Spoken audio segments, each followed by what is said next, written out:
Pero talaga nalulungkot din ako sapagkat meron din ako nakikitaan sa ating Filipino families na gano'n ang nangyayari.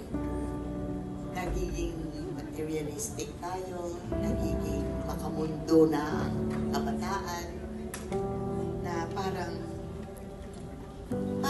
nababaliwala ang pamilya, lalo na ang mga lolo at lola.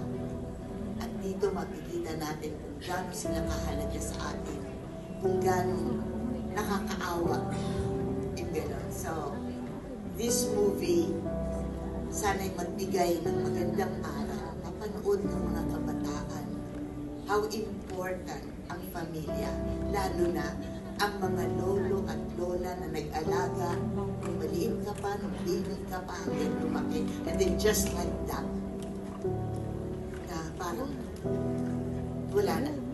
Kasi ang iniisip mo na lang sarili.